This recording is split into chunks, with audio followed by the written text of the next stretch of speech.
Elektrik Eğitim kanalına hoş geldiniz. Bu videomuzda sizlere kamera montajı yapacağız. Kamera montajımızın öncelikle BNC soket nasıl bağlanır ondan başlayacağız. Daha sonra kamera montajını gerçekleştireceğiz. Öncelikle DVR cihazdan çektiğimiz kablomuzu ucunu soyuyoruz.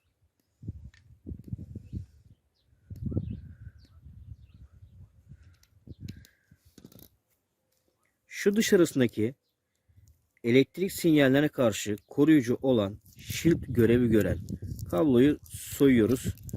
Kopartabiliriz ya da şöyle kenara alabiliriz ama kopartalım çünkü biz enerji yanından geçirmediğimiz için buna şu anda gerek yok. Şu iki tanesi kırmızı ve siyah olan kablolarımız bizim güç besleme kablolardır. Kırmızı artı, siyah ise eksi voltajdır. Yani kameranın çalışması için buradaki düşük gerilim voltajını bu kablo üzerinden gerçekleştiriyor. Şimdi şu üzerindeki shield, bunu şöyle soyuyoruz. Koparmıyoruz. Çünkü bunu buraya 0 voltu vereceğiz. 0 voltu vermemizin amacı ise yanından bir güç kablosu geçtiği zaman, yani bir motor, bir ısıtıcı ya da lamba kablosu geçtiğinde bir parazit bir etken yapar. O etkeni etkilemek için, önlemek için şu kabloya 0 voltu vereceğiz. Yine burada bir koruma şilti var. Bunu kesiyoruz. Bizim siyah kablomuzu eksi yapacağımız için buradaki şöyle yapalım. Şunu birleştiriyoruz. Yani şilt ile siyah kablomuzu birleştiriyoruz. Buradan böyle komple bantlayacağız. Kamera kablomuzun ise şöyle görüntü aktarım kablosu bizim şu beyaz kablodur. Görüntü aktarım kablosu ise hazır soketlerde sarı kablo görüntü aktarım kablosudur. Siyah ve kırmızı ise enerji kablosudur. Yani biz şu beyaz kablomuza sarı kabloyu bağlıyoruz. Şu şekilde vuruyoruz. Lehim de yapabiliriz. Ya da bu şekilde bir burma işlemi yaparak şöyle güzelce sarabiliriz.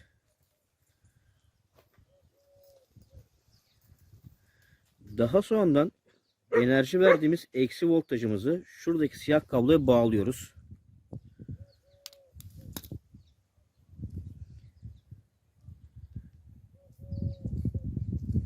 DVR cihazının oraya güç kaynağı koyacağımız için siyah kablomuzdan biz eksi voltajı gönderiyoruz. Buradan ise kablomuzu şu soketin siyah ve kırmızı gelen kısmını bağlıyoruz. Daha sonradan kırmızı bizim artı ucumuzdu. Artıyı da şuradaki kırmızı kablo ile birleştiriyoruz.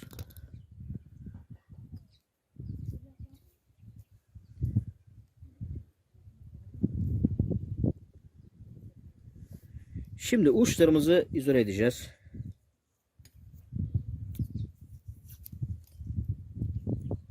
İzole edelim şu şekilde. Bantlıyoruz.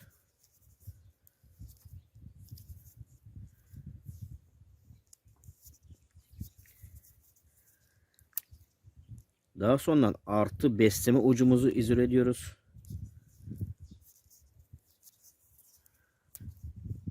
En son ise bizim eksi voltajımız vardı. Onu şöyle önce ek yaptığımız ucu bir bantlayalım. Daha sonradan ise şöyle geriye verelim. Çünkü diğer kısımlara şu shield kısmı açık olduğundan temas etmesi istemiyoruz. Şöyle geri vererek bu şekilde bir bantlama işlemi yapalım.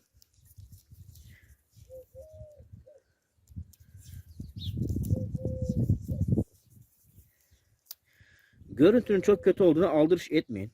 Şöyle bir kere de biraz kısalması için bir izole edelim. Normalde bu bizim şuradaki kameranın arkasındaki kutu içerisinde olacağından dolayı şu şekilde bizim bu kötü görüntü kaybolmuş oluyor. Şimdi kameramızdan gelen görüntü aktarım kablosu bu. Enerji kablosu ise bu. Biz enerji kısımları birleştiriyoruz. Görüntüleri ise şöyle takıyoruz ve kilitleme işlemini yapıyoruz ki bir çekme esnasında burada oynama yapmasın. Şimdi şu şekilde yerine takıyoruz. Şuradan kenardan da bir çentik atarak ya da normalde şu kutumuzun arkasını delerek kablomuzu arka kısmından da çıkartabiliriz. Şu bir tane kablo geleceği için şu kenara matkapla delebiliriz ya da şöyle ufak bir çentik atabiliriz. Biz Çentik nasıl tutuyor? Şimdi sizlere şunu göstereyim, bakın. Çok az, ufak.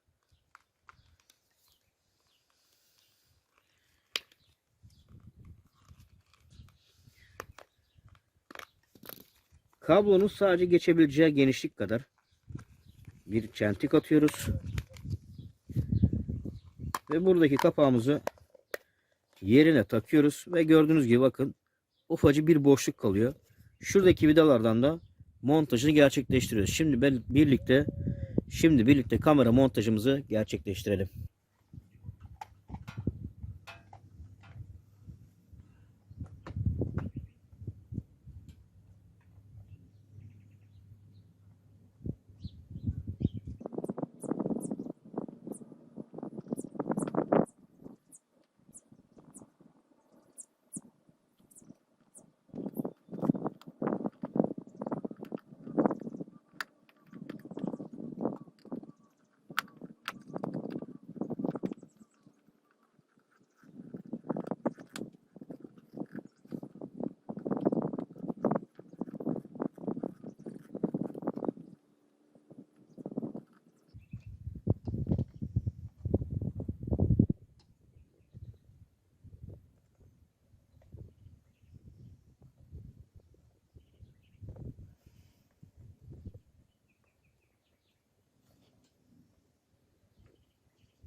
Bu videomuzda sizlere kamera montajını ve BNC soketi nasıl bağlanır sizlere bundan bahsettim.